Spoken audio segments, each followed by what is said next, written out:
There's a small whiff of rebellion in the air. A number of Conservative backbenchers are fed up with increases in rail fares that were announced last week. You might remember the regulated rises are RPI plus 3%, RPI being one of the official inflation measures, and next year's train fare rises have now been set at 6.2%. First, the case for the defence. Here's a clip from Conservative blogger Tim Montgomery.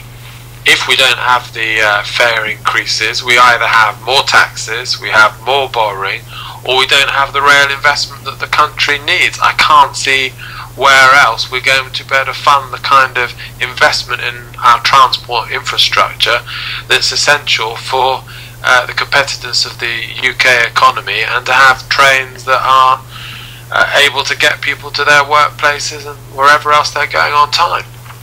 As I say, that was the case for the defence from Tim Montgomery. Let's hear the case against fare rises from Mark Reckless, who's the Conservative MP for Stroud and Rochester in Kent. Lots of London commuters in your constituency, I expect, Mr. Reckless. There are, and we usually pronounce it Stroud. Stroud, I'm so sorry. That's right. I'm so sorry.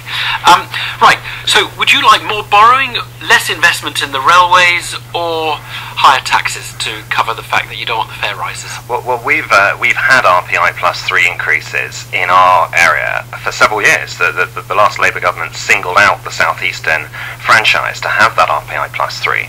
And what I've found with prices going up that fast is that many of my constituents have to get up at 5 or 6 in the morning in order to take the coach to London because they cannot afford to take the train, whereas others have been sort of priced out really entirely because they were spending almost the whole of their take-home income on paying for a season ticket just to get to a job in London. I just think that that's counterproductive, because the people we want to encourage to work hard, to provide for their families, rather than to stay at home on welfare, and when they find that some of their neighbours are doing that, it makes them really very angry, just as it does when they see people living in very expensive areas of London being paid for by housing benefit. And I just think this is a question of fairness to those who really are sort of working hard and trying to do their best, not to charge them so much. So you would rather it was tax financed, I'm assuming, then?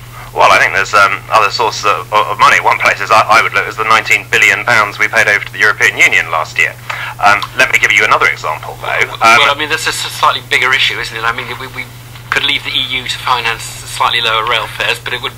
Yes, and as we discussed before, a fraction of that money could pay the whole cost of exporters over the common external tariff. I think, let me give you another example. I'll give you another example. We don't want to get into that now, do we? Okay, well, there's 19 billion we could get with that. Let me give you another area, because I think that these RPI linkages don't really make sense when wages are going up, if at all, by far less than inflation.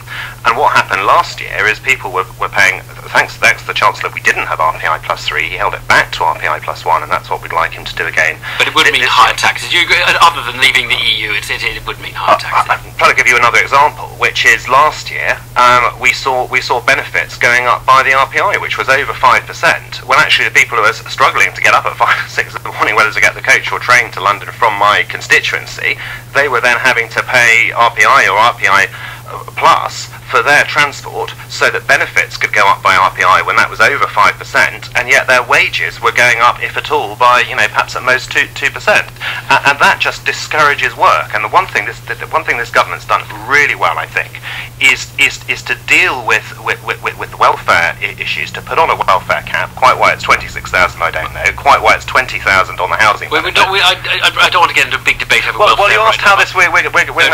We've got the point. You want to cut benefits. Mark Reckless, I'm sorry, we do have to. We're out of time. Thank you. Thank you. Thanks. We've got the idea.